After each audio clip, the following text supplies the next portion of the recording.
the unit 14 of block 4. Today we are looking at under the retail operations management, another very important part of the retail operations, that is sourcing and inventory management.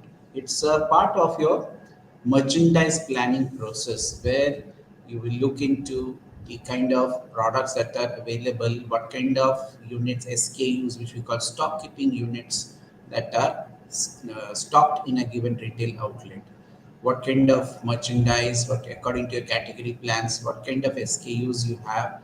It could be a different ballgame altogether. It is one of the most critical functions in the retail operations, which ensures the reason for which customers come and to engage with the retail stores. So, what does that mean when you talk in terms of sourcing? Sourcing, obviously, we're looking into the golden principle of not just promising something to the customer, but ensuring that we are having sufficient amount of material or stocks or products to cater to the demand of the customers.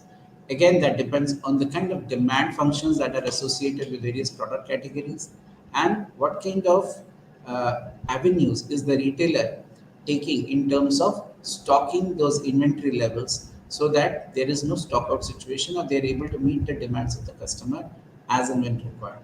This is one of the cardinal principles of distribution, that you may promise a lot of products to the customer, you can give a lot of jazzy ads, but end of the day, if that particular product is not available in when the customer comes, when the customer demands it, so then everything goes out of waste. So when you look into the inventory management parameter in your merchandising plan has to ensure that you are maintaining sufficient amount of stocks of goods and services, or you are able to provide the right amount of product at the right time when the customer demands it.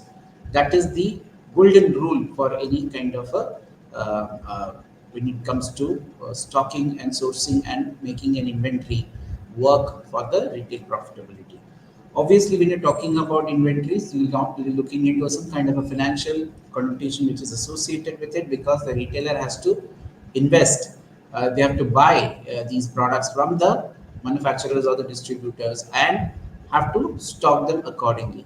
Ideally, they would not like to block their money in terms of their investment. So there is a certain limitation for the retailer also to what extent they can stock the goods. So if you are dealing with, let's say, grocery items, you need to have something of everything according to the market requirement or the consumer requirement.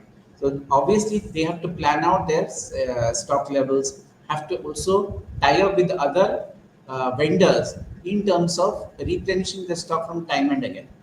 So you must have seen that whenever you visit any Kirana stores, there is a vehicle which comes almost regularly to, or in a weekly basis, or every 2, 3 or 3 days, to replenish the stocks at the retail counters. Now this happens for an unorganized. Now think of it of organized retail, which is multiple times more and catering to a large audience and having a large space, as we were talking about in the previous classes, that you have got a store which is huge, a supermarket, a hypermarket, and the kind of categories of products that you have to have across different customer groups, across different domain demographics, across different geographies. If you're a retail chain, again the concern is within the same city, depending upon how many stores you have to understand the demand function or the amount of customer offtake that is happening at those retail counters on a regular basis, and keep those products which SKUs which are demanded. Of course, you may have a range of products to offer, but then you have to be a little bit more attuned to what kind of SKUs are going in which kind of retail outlets, and you have to plan the entire scheduling, the merchandise scheduling, so that your products can be available at a given retail outlet when the customer demands it. Now, we are going to deal with something called sourcing. Now, sourcing helps in identifying who are the suitable vendors. Obviously, retailers mostly do not manufacture things. They basically buy it from various vendors. Vendors could be manufacturers or dealers. right? Or in some cases, some retailers, they are or they will deal with other SMEs who can prepare the product for them, and they would brand it and create private label brands. So how do you create your vendors? Because vendors are an important part of maintaining your goods and services supplies to your retail stores. So obviously, how do you find vendors is a very important thing, and how to keep it going in the future, looking into the future requirements is what we are going to look into the sourcing part. And it's also very crucial that the product is available and as per the requirement, and with the rise and pricing becomes a critical function. At what price you are giving, what kind of margins are you are talking about, what kind of inventory levels you need to maintain. Depending upon the kind of revenue that your store is earning, it has an impact on the products that you are showcasing and the revenues that you are earning, and revenues can be directly related to the profitability. In large retail outlets, you could be dealing with various types of thousands and thousands of products and SKUs. And more diverse would be your vendor network, because if you're dealing with one product category, okay, you can source it out from one. But if you're dealing with very diverse kind of a product category where you are having multiple categories, like in case of a grocery store, in staples or electronic goods or in apparels, you could be sourcing out, you may be having thousand such vendors whom you'll be dealing across. And there is a cardinal principle which you say you have to optimize the entire function so that your overheads do not go up as a retailer, and you're able to meet the market demands as well as maintain stocks. So this is a balancing act which requires very careful planning. So let's dive into what is being talked about in terms of when you are sourcing out your vendors. So where would you like, so sourcing of vendors starts, it's a process where, as I told you, you try to identify who could be a possible from vendors from where you will be buying the products, right? So it starts with identifying. The first step that we look into in sourcing is what kind of product categories is required, depending upon what kind of a retail store you have put up, whether it's a convenience store, departmental store, or you are talking about an category killer kind of a store. In that sense, according to your category of products that you are catering to, that needs to be first identified. Furthermore, you also have to estimate the demand. So you use various kind of data, historical data from various sources. If you are into that space, your past records will reveal what can be the changing patterns or what is the growing demand for certain product categories, or which categories are not doing well. That is also very, very important. And you can use research tools to assess the movement of various kind of products which is demanded in a given market. It may so happen that different SKUs are demanded in a different market. For example, in a area where there are residential areas, in those cases, the departmental stores may store, let's say, Maggie, the family size Maggie. But if the same store, another store is of the same company, let's say the retail chain is opened up in an educational area where the institutions are there. Over there, they may have the same Maggie, but in a different SKUs. So for the retailer, they have to somewhere down to match the requirements that is there, and that will assess the future demand. So once you have assessed what kind of products would be demanded in a given market, what kind of customers look forward to in terms of their products. You also look into your past data. You also look into various kind of future avenues. In case of if you're dealing with electronic goods, what could be the future avenues in terms of smartphones? Smartphones, they are changing every month.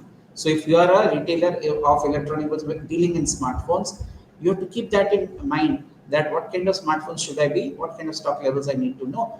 Maybe after 2 months or 3 months, this particular model might go out of fashion. It may not be, or the production may stop. So one has to understand that I should not commit too much of my inventory of money to keep those kind of inventory which is not demanded.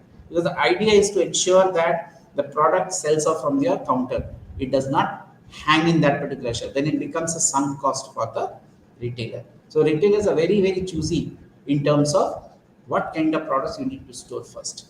Then comes the question of estimating your identifying your vendors and the various people who could be providing. Of course, when there be suppliers, when you look into those suppliers or vendors, you will have to evaluate them. You cannot just straight away go and get into a kind of an agreement. So, what would be the possible ways of looking at it? You look at what kind of quality of products that they are giving. You may have a check, reality check, of what kind of products these people have been supplying to the market. What is the referral point? Are they giving? Are the customers happy with these products? What is their reliability in terms of their their terms and conditions? Are they flexible? Are they very rigid? What kind of pricing strategies they have? What kind of margins can they give it at the ad? Can we have a better margin when we can sell it in the marketplace, depending on the demand functions? And also we look into the delivery time schedules, because that is very very critical when it comes to the inventory. If your inventory is going down and you are understocked, then obviously you may face customer dissatisfaction.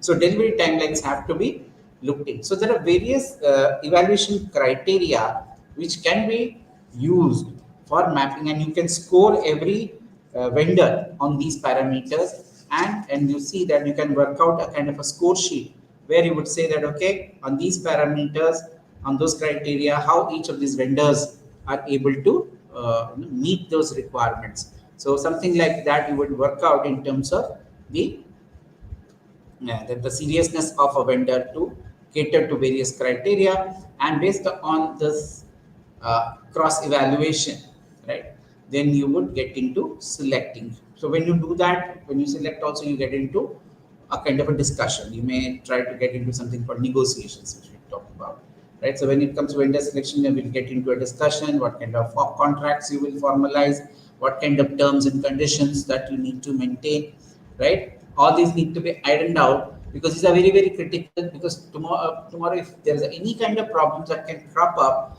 in the flow of goods, in terms of your vendors not sufficing to your product requirement, you could face a very very bad situation with the customers, where the customers might demand, there may be demand for your product, but you may not be able to showcase a good to them. In that case, it becomes critical. So you have to iron out all these parameters, like what kind of quality, what kind of prices, what is the frequency in which you will deliver, how it will be delivered, when it will be delivered. All these schedules have to be worked out. Nowadays, technology has come up in a beta where we will talk in terms of the vendor retail relationship management, where today we don't look at vendors only as vendors, as suppliers, but we look up to them as partners. As a result, as a retailer, I also have to ensure that the vendor is in a situation where he trusts me. I can trust him, but the point is, too much of reliance on one particular vendor can also make you very dependent, and that is not a good thing. So you must have a plan B of having a slew of vendors, which looks into giving you a kind of a control over the vendor in the vendors as far as your products supply is concerned. That is very very crucial in terms of the sourcing process, where you get into vendor selection and the contract formalization. While doing this, we also like to get into the, as I told you, that you get into interactions. When you interact with the vendors, you basically get into negotiations. Now, negotiations are a very important part of any exercise in a, you must have read in B2B.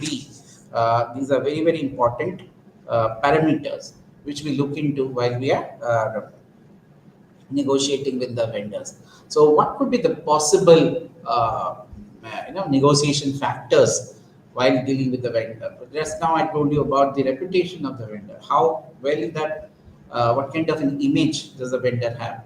Is he a very reliable vendor, or is he somebody who creates a problem, who can can have deviations or has a history of conflicts? So because these things do keep doing rounds in the marketplace, and when you are doing that, when you're negotiating, you may get all sort of information from various sources, which are solicited or unsolicited. Also, you may get information from various, which we call as the market intelligence, and then you will be able to find out what is the reputation of the vendor, how is he appreciated, not appreciated.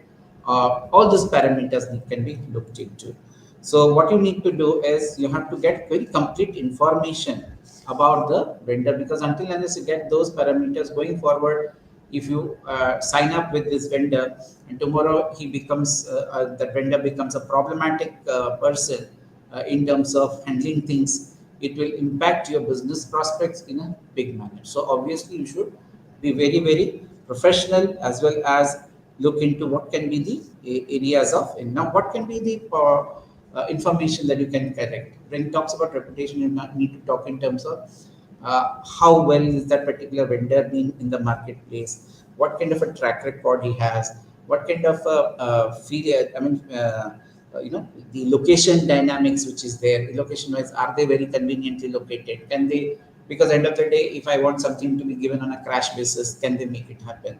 So those kind of situational factors might crop up. So is the vendor capable enough to deliver that? Of course, the product quality that they are dealing with, obviously, what kind of measures are they taking in terms of the product which they are providing, right? So, are they in sync with the market requirements, or they are dealing with very shoddy products? So, obviously, in case of apparels and all that, you may find that t-shirts almost sourced out from the same place, but just giving labels. So, until unless the quality part is established, you will not be able to uh, hold on to the market requirements. Then comes the kind of target setting that you need to do in terms of, okay, how, what kind of delivery patterns you'll have to do, get into, what, when the delivery schedules have to be worked out, what would be their transportation costs, how do you ensure that it is uh, properly supported in terms of the stock replenishment, and it should not, it should be a cost effective method, because this is an overhead for a retailer, and the overhead what needs to be worked out. The customer, the retailer has to understand that the vendor has to be sensitive to the cost aspect. They should not unnecessarily keep on adding transportation cost. And what kind of checks and balances and guardrails are you imposing in terms of while going ahead with your delivery patterns? So these could be possible areas which you can look into. So few other selection criteria which you can look into: the quality of goods and services, cost of items, transportation costs, service costs, discounts which are given by the vendors in terms of volume purchases, right? What kind of delivery items they are given? What is the financial strength of the vendor also? Do they have the financial capacity? And how well they communicate with the buyer? Let's say you are buying from them, what is the communication level? Are they using technology today to understand your, are they in sync with your demand functions? What kind of requirement you have, are they in sync with that? That is very very critical for your vendors negotiation parameters.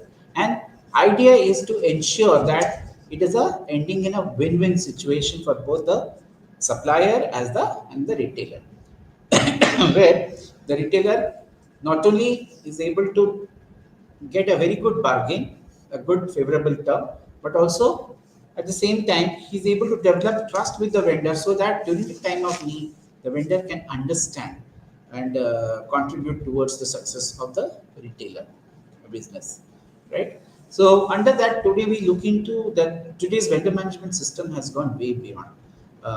Depending upon the complexity of your merchandise and the categories that you are dealing with, and the operation, the level of operation that you have in terms of retail stores, if you're dealing with larger stores, it becomes almost imperative, important to maintain a vendor, a very, very planned, structured vendor management system.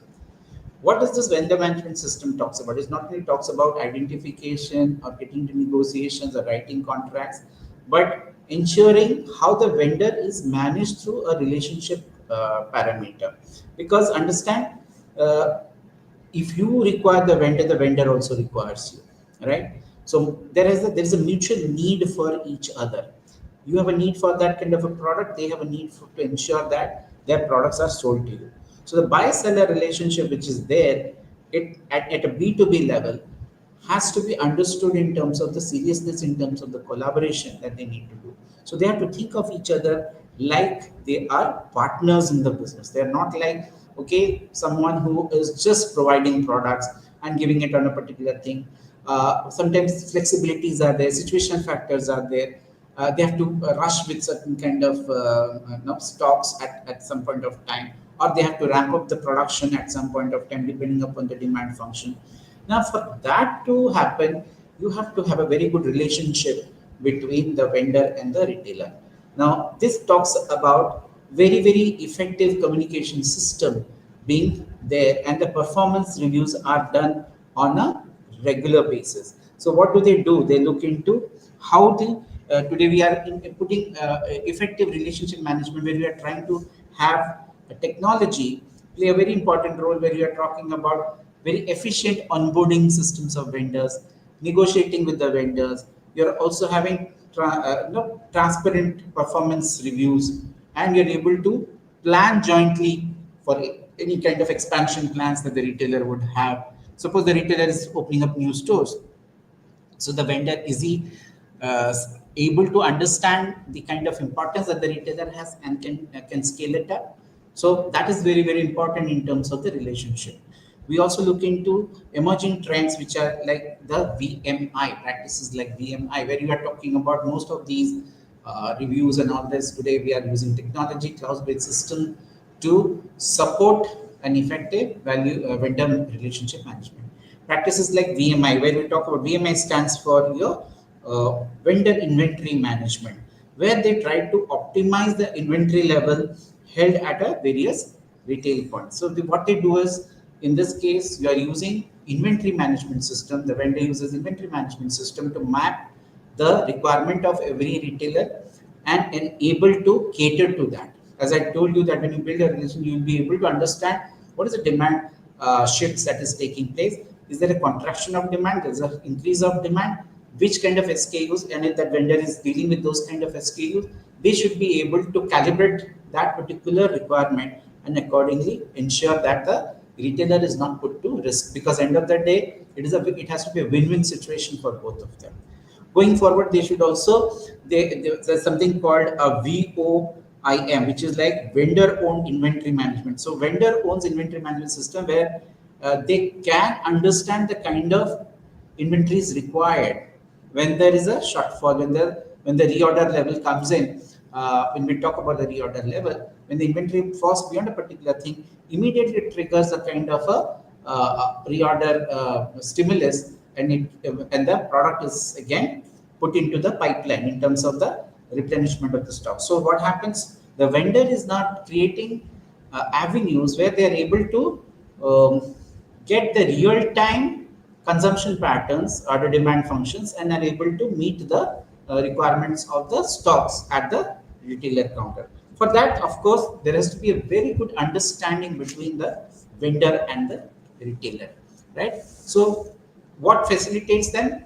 Frequent communication, as I told you, the trust between these the vendors and the retail channels, the team being very dedicated towards this vendor management from both sides, it is required. And also we need to ensure that the payments are streamlined. There is no kind of a backup where you are giving irritants. Like payments is a continuous process. You have to keep ensure that the payments come on as the things are. One cannot be taken for a ride, right? If credit period is given, you cannot take credit period for granted and can start paying at a later. Then that can lead to various kind of conflicts, right? Helping in the demand forecast, and also sometimes the vendors play an important role in what kind of products they could be, because they are making the product. So they and the retailer is getting feedback from the customer straight on. So they can collaborate together to develop better products going forward, right? Now, sometimes if I would like to again look into another aspect of vendor management, where the kind of products plays an important role in what stage, what kind. Suppose there are products which are seasonal products. There are products which are continuously consumed. There are products which are purchased intermittently. So you categorize them on the basis of purchase as shopping goods, consumable items, or convenience goods, or as specialty goods. So over there, the kind of sourcing that needs to be done also significantly varies according to the vendor requirement. The vendor has to understand the kind of requirement in terms of the category of products, the way it is consumed, the way the consumers are buying, in what frequency are they buying, what levels they have to be maintained, so that there is a smooth flow of goods from the vendor to the retailer, and from the retailer to the consumer end user. So for having now some of the merchandise could be very stable, some of the merchandise could be very volatile. So again, you will have to dig back. The retailer has to go back to the way the demand function is worked out, depending upon the fluctuations in the marketplace, and take the vendor on board so that they can ensure that there is no stock out situation and the products can be channelized to the retailers on time. Right. Next, we move into something called the warehousing and stocking. This is another very important part.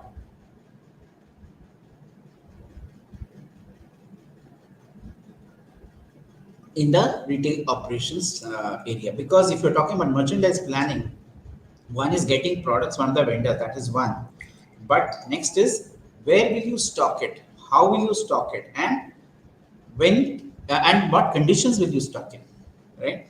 So do you have the facilities of warehousing, or you have to lease it out? If you're leasing it out, again, that's a cost parameter. Big retailers obviously try to ensure they have their own place, they invest in that, and they have their own transport system even to ensure that the warehousing is taken care of in terms of what kind of goods they are receiving. So warehousing will include what? Receiving goods, right?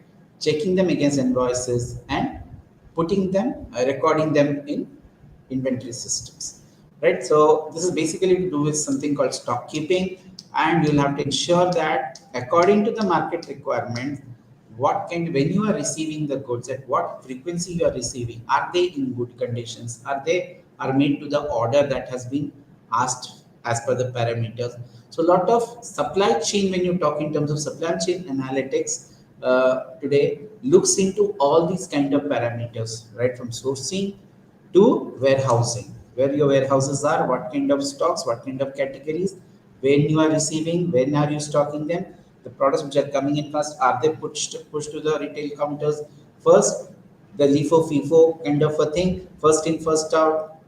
Obviously we look in first in first out, because otherwise it leads to stocking of goods, and if any goods are not moving from our warehouses, it is a sunk cost, it's a dead cost. So one has to be very careful that how are you utilizing your warehouse facilities to cater to the merchandise that you need to do. So the optimum merchandising handling requires, product shipments, which is received from according to a particular procedure. That is the first step that we look into. Then we are looking into how efficiently, once you have procured it according to the set procedures, according to the requirement, then it comes to the question of according to the merchandise allocation that needs to be done to the various stores in that given location. Which store has got what kind of requirements, what kind of storage facility.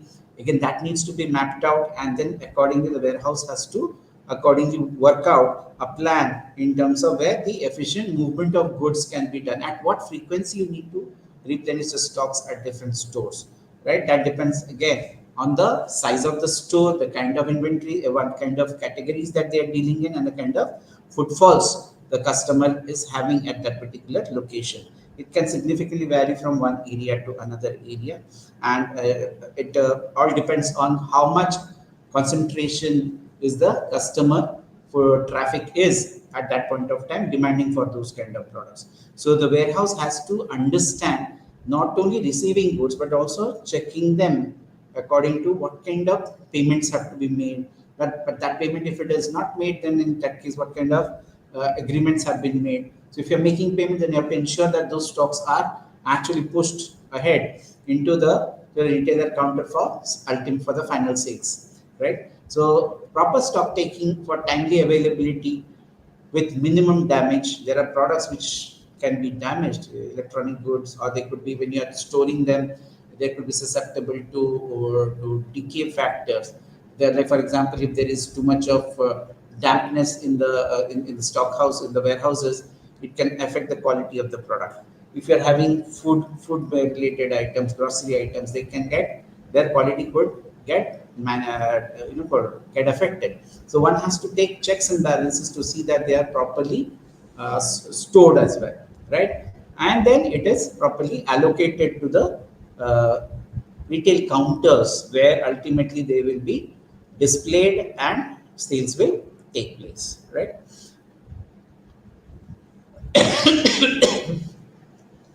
Little bit of merchandise when you talk in terms of what kind of if it is an individual store versus retail chain, the kind of allocation can significantly vary. For example, if it's a retail chain, you have got 4 5 stores, which kind of stocks require what? Like I was giving the example of Maggie. Suppose you have different kind of departmental stores, and department stores require different kind of SKUs. The SKU mapping has to be done according to the market requirement. This data has to be collected from the store and passed on to the warehouses, so that there is a proper smooth functioning of products, which in terms of availability. So they are transported to those retail outlets on time, and you are able to get maximum advantage of having a product which can cater to the market at the customer requirement. Otherwise, it will have a stock out situation, and stock out situation is something which needs to be avoided, because you're putting so much effort for creating the customer pull, and the customer is coming, and because of a faulty warehousing system or a transportation system, or an ineffective inventory management at the store, your product is not able to, you are not able to meet the customer demand, then it becomes a problem.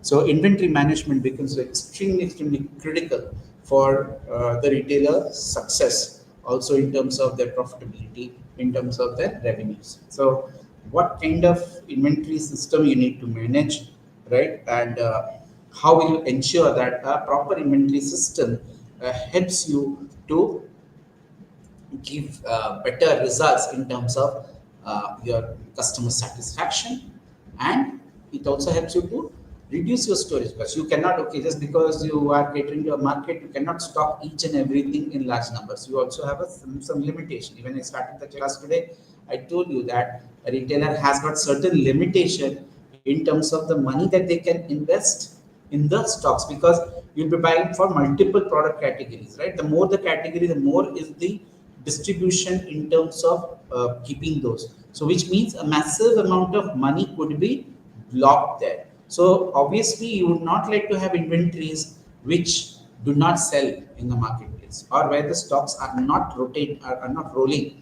When you say rolling of stocks, we are talking about the stocks which are maintained are actually getting consumed. That means what? They are being purchased at the counter. Now, if that does not happen, you have storage cost, which can basically your cost of maintaining a particular stock in a given place in your inventories at your warehouses or your godowns has got a cost. So storage cost can be reduced by having a very proper inventory management systems.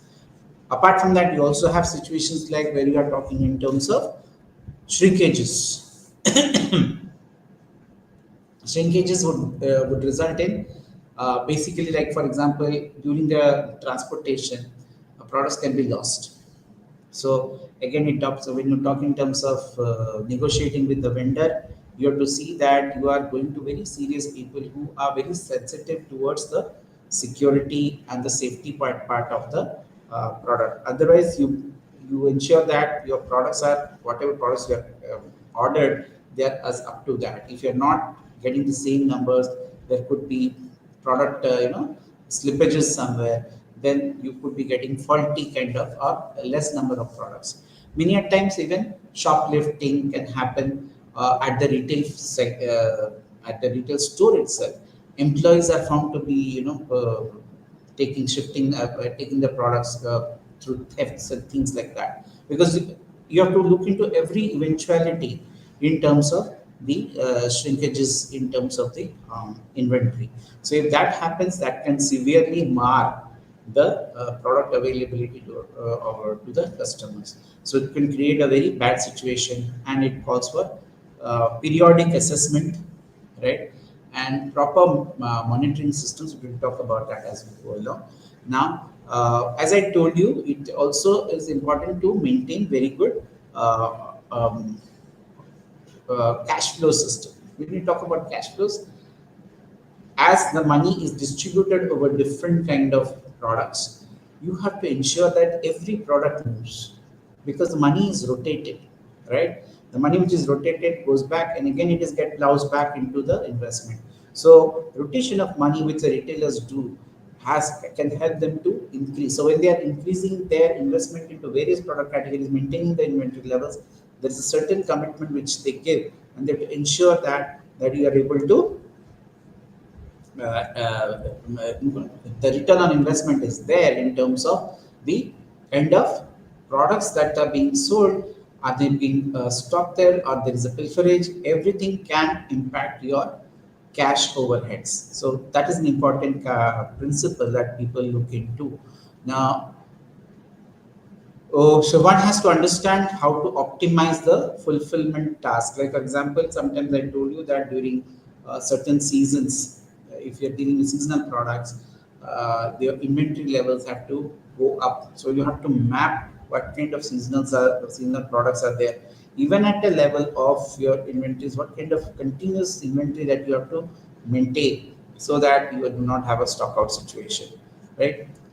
You would also like to, through an effective management, inventory management, you can say that your warehouses are properly stocked and optimally stocked. You are not wasting any space to people, or you don't have too much of manpower to handle this. If you are able to create more technology driven inventory management systems, perhaps it will be more easy. But then there is a manual intervention somewhere. But many of this can be ironed out with application of technology. Now, critical thing is that when we move into the next important part is in terms of the warehousing, the inventory management, we look into the order levels. How much to order and when to order? That's another very important part. This requires very rigorous study of the the purchase what do you call, stocks, the way they are purchased at a given retail outlet. The customer offtake data that you have needs to be properly. What kind of receipts are there? How many people are buying? Which kind of products are being purchased? Per day, what is your parameter in terms of sales? Right? What should be the average inventory that one needs to maintain? When would you go for a reorder time?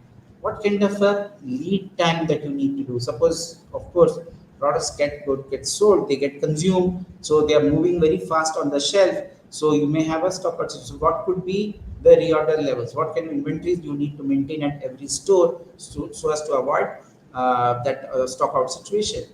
And when you are placing an order, let's say you're buying from your warehouses, you have to buy more products from your vendors. Then have you told the vendors? Do you have there is something called a lead time?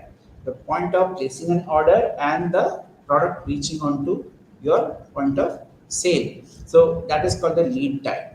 So that needs to be mapped at all times, because if you're dealing with products where you cannot store so many things. But for example, when you're dealing with automobiles, you must have seen when you buy a car, you say that we do not have, we will get it in 10 days, 15 days, 1 month's time. And if you have certain specifications, a particular color maybe, or a particular variant of the car, the outlets may not, the authorized dealer may not have those numbers of inventory. So this is a, we will get in a month's time. So you must have seen that it's when you buy certain things, the customer, as a customer, you will be told, sir, if you are buying this so and so brand, you will get it at only after 1 month. That's a wait period. That's a lead time that you have to wait. Now, if you're a discerning customer, you may wait. Otherwise, if you're getting from any other source, you may go there. But if buying products, again, it depends on the product. If it is not a very what do you call it, convenience good, it's a specialty good, obviously the customer has to wait. So many a times, if you're very convinced about it, "No, I want to buy this particular brand only," then in that case, the customer might wait for that particular thing. For that lead time is very, very critical. How the inventory is being managed by the retailer is of critical importance. right?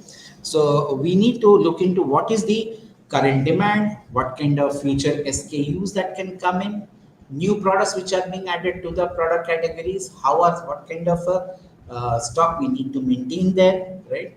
We'll also look into what kind of fluctuations that can happen, because it has got something to do with how much will you order, because everything, please understand, is calibrated towards money, because the retailer is paying for that money that they are buying from the vendor. Now, once they're buying it, the owner shifts to the retailer to pass it on to the customer.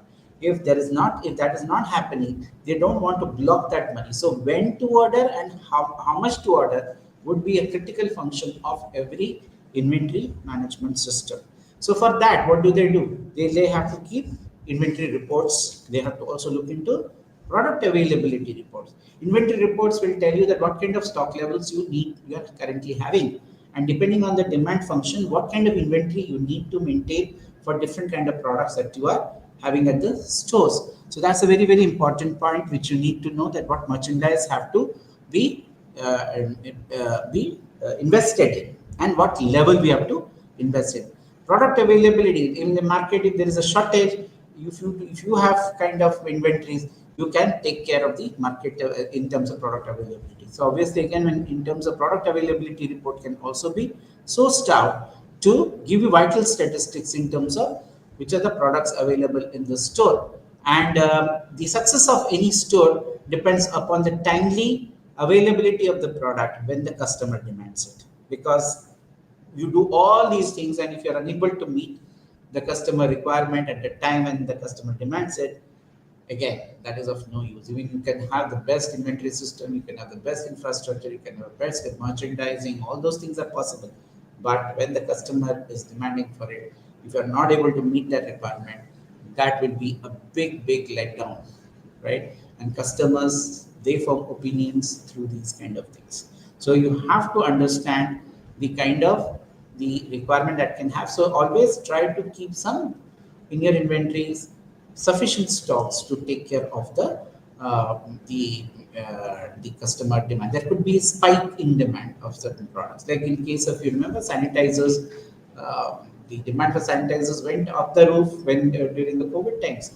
Everybody started, getting into the sanitizers. Even if those who were, and most of them started getting into making masks. Other products were stopped because that was the cause. But that's a situational factor. Obviously, in terms of inventory, you do not maintain them. You only make things which will sell. So sometimes situational factors have to be taken into account, and the shift that is taking place in the buying patterns of the customer, that needs to be looked into. Apart from that, we also look into something called the reorder levels. Now, what is a reorder level? Now, for example, if you want to maintain certain stocks, there is a certain capacity a retailer would have. Let's say for certain detergent powder, you require certain units. How much units you should have at a given point of time? You can calculate that what is the minimum amount you must have to keep your shelf covered. Then, secondly, beyond that, you will not like to go down. You have to maintain certain safety, which is called the safety level. Now, after that comes the how much sales is happening from your store. Now, if say out of 50, 15 are sold in a day, right? I must create an avenue to place an order to see that this 15 is taken care of. Now, this will come. I have a capacity of, let's say, 100. Out of that, 50 is the minimum that I'm maintaining. If I'm and the kind of sales that is happening per day could be, let's say, 15 or so, and there's a lead time to get things from my warehouse of 7 days or a week's time. So I have to calculate this 50 which we have to maintain plus what is being sold into 7. So at any point of time we require something like 155. So maybe your capacity is 200, but at any point of time 155 reaches, immediately you should be able to place an order back to the vendor so that your products are channelized. So you may have just-in-time inventory systems where you see a no stock out situation, or you can, again, that depends upon what kind of systems you want to maintain in order to understand. there is something called EOQ method, which we say, which we look into the order quantity that we need to have, looking into the ordering costs. So there's a particular formula which you can maintain. So when the reorder level reaches a particular point, you trigger the order so that within a particular lead time, the product is replenished at the store. And secondly, we look into what is the inventory turnover analysis. Inventory turnover talks in terms of, obviously the turnover means what kind of inventory is being consumed, is being going off the stores, in what product category, right? So if you find that inventory, we talk about inventory turnover ratios also, which we talk in when we see, you'll find out that inventory turnover ratio can be, if it is like 3 times or 4 times. Let's say you are having a stock of particular sales, and you are a particular average inventory that you have to maintain is certain thing, is a particular amount of units per week, right? And if you're dividing that, you may say that, okay, if I'm having say 5,000, and today I have got and now my average inventory is about 1,000. You divide by that, you'll find that 5 times would be the turnover ratio. That means what? If the inventory turnover ratio is higher, that means what? The inventory that you have to maintain with respect to that particular product category has to be high, because there is a higher turnover. That means their stock levels have to be replenished. So you have to look into your reorder levels, may have to crash the lead times, may have to get into the vendor management in terms of ensuring that the product, the inventory levels are maintained. Okay. We also look into something called the order quantity. Order quantity, obviously, you can take a depending upon which kind of store, how much is the average sales that is taking place.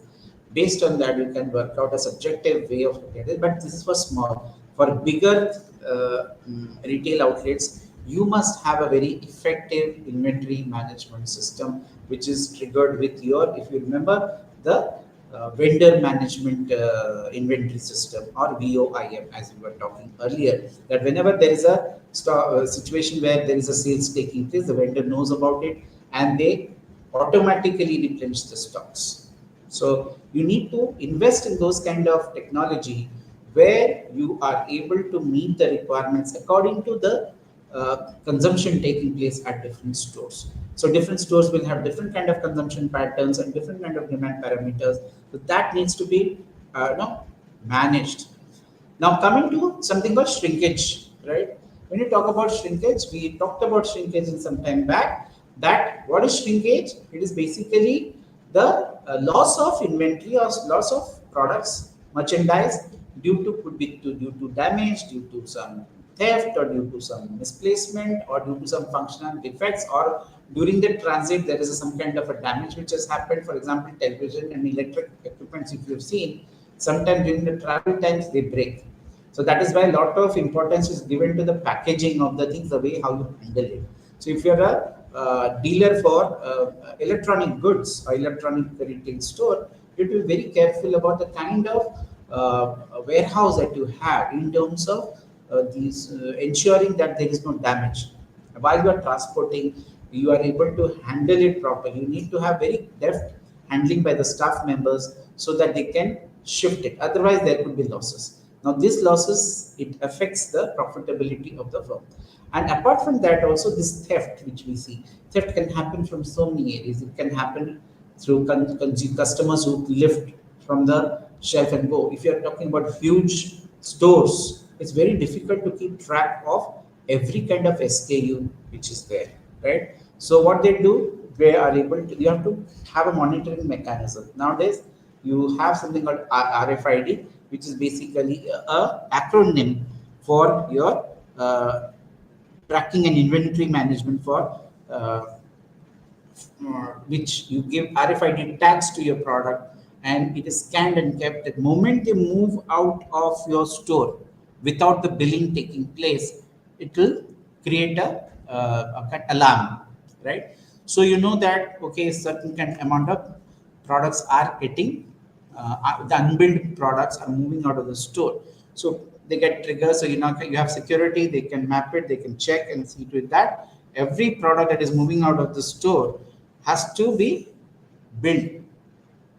Without that billing, perhaps this RFID chip can be very well located and can be mapped in terms of uh, shrinkages which can possible shrinkages which can happen, and you can understand that you can monitor the movement of stocks of your merchandise in the stores, which is moving out, what is moving in. That is why you find that whenever you purchase something from the retail outlet, you'll get a bill which has got a scanner. So these persons look into that, they are matching with that, and they would say that this is bill paid for. Now, if there is something which the RFID might tag is not built, in that case, it can create, as I told you, a sensor is there which might trigger that this is not made. Or you find sometimes you find there are tags when you go through the scanner. You must have seen that there's a beep, uh, so which tells you that okay, the RFID chip is taken care of in terms of building. If it's not being able to read, then you will have to change the tag again. So those kind of things are there. For that, you need to have a very trained salespeople who can staff members who can look into these billing purposes and are able. Sometimes billing can create a lot of anxiety for the customer, so one has to be very trained in that. And also, you need to have very efficient transportation systems. Regular audits, as the case says, it is a must to stop things like shrinkages. Next, we look into how will your merchandise perform, because that's a very critical part. That if you're talking in terms of what kind of a store should be profitability has to be seen, we have to look into the performance dynamics of your merchandise. So, what can be there? One could be the sales analysis. Sales analysis could be where you're talking in terms of what is your actual sales versus projected sales. That's a very common way of doing. So, you need to have every day that when you at the end of the day you must have, nowadays everything is under SAP. So when you have software application protocols, you know the billing has taken place, you know exactly how many sales are taking place by the hour, by the minute, and what kind of products are being sold. So a store manager at the tip of the button can find out what kind of sales figures are achieved according to their achievement. Now, if they are finding that okay, there is a need to upscale or their inventories, then they would maintain those kind of inventories in that warehouses or in the godown. Another thing is average inventory investment. That is another important part which is important for merchandise performance. As I told you, every kind of product will not be consumed in a similar manner. So one has to understand what is the demand function for each of them, what is the kind of consumer offtake for those SKUs at different stores. It can vary significantly. The same example of Maggie which I was giving, that a family pack Maggie size or a shampoo would go well in a residential area which has got more of households and things like that. Whereas in case of a department, which is a store which is available to education institutions or in a business district, they may be looking into smaller SKUs because the kind of customers who frequent them is different. So depending upon their purchase parameters, one has to understand the kind of inventory management that needs to be done and what kind of investment you need to do across various SKUs, right? So that you're able to give flexibility to the choices that customers have, and you have products which actually sell from those shelves. So understanding your customer, what are they looking forward, is very, very critical. So that's another way of looking at it. We had already talked about the inventory turnover ratio. So inventory turnover ratios tells you that what kind of inventories that you have, which has got a higher turnover. So you need more stocks over there. You may go in for something called the ABC analysis, as we have seen here, right? And what percentage, we have a sale through kind of a rate. What percentage of inventory is being sold in a given retail outlet? It is shared as a percentage. So that could be another metric which you can use for understanding the sale through rate at a given store, and hence what inventory you need to focus on. When you look into the profit analysis, we look into something called the gross margin ROI. The gross margin ROI is calculated as such. Let's say, for example, you are getting a margin. You're buying from the vendor, let's say a particular kind of a product which costs you about say 50 rupees from the vendor, and the market price is 75, and your sales of those particular product is 1000 units. So how much is the margin? You make 25, that is 75 minus 50, and you get a 25 for each unit multiplied by 1000, you get around 1000. Now assume that the average inventory, which is in terms of rupees that you need to maintain, is about 8000, right? So what will be your gross margin ROI? It will be the total sales that you have achieved, which is 25,000 in this case, divided by the average inventory investment that you have got, that is your 8000 rupees, right? So when you talk in terms of ROI, you will be able to divide this by this and may get something like a 3 point something or some number. So what does that tell you? That dealing in a particular investment in a particular product category or an inventory, a particular inventory of a product, your ROI, the return on investment in terms of your gross profit or the profit that you are getting is from your gross margin is so and so. So it gives you a profitability figure in terms of the return on investment depending upon the average inventory investment that you are making. So it gives you some kind of a feel that okay, if I'm investing in these kind of product categories where the inventory levels are so and so, my investment is so and so.